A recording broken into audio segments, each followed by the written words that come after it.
I like to eat oysters as much as the next guy, and I know that the dredging it's not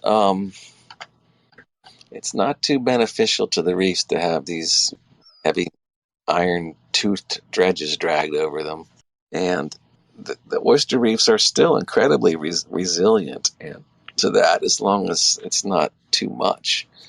And for a while there, it was getting to be too much. We had meetings with the oyster industry folks, and they knew something had to be done too. They were basically coming to us and saying, we got to do something. And so we all got together and we agreed on taking some measures. And one of the measures was that we would start sampling some of these oyster producing areas. And when our sampling saw that there were not enough market-sized oysters and lots of sub-market-sized oysters, that we would close down some of these areas. And we set up a system. Basically, it was Christine Jensen here at the DML, the Dickinson Marine Laboratory, who found this method where we call it the stoplight method, whereas when the data says that there's not enough large oysters and lots of small ones that'll be killed by the fishing activity, we'll close down the area until subsequent sampling says it's ready to be reopened. So that's the green light.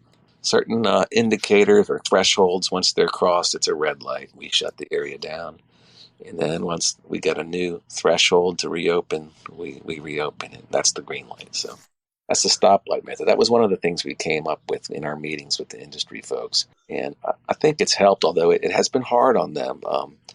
It just turned out that we all agreed on this method, and then suddenly, by our own rules that we all agreed on, we had to shut down lots of areas of the bay, of Galveston Bay in particular.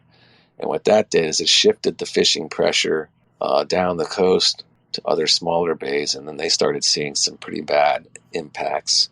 And then those places started getting shut down. And then the fleets were starting to go into, environmentally sensitive, shallow, small sub-bays and impacting those areas.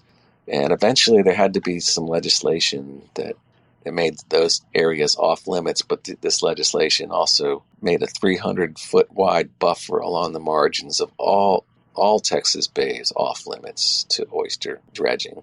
So now we have basically these sanctuaries that are now going to allow oysters to develop with no fishing pressure, and these will become oyster larvae factories, which will help produce larvae for the areas that do get fished.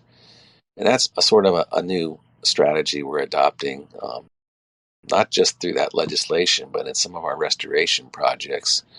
We're starting to build in unharvestable, what we call broodstock reefs or broodstock sanctuary reefs, where there'll be a dense population of large larvae producing oysters, which will export their larvae to nearby fished reefs to help them bounce back after the fishing season closes.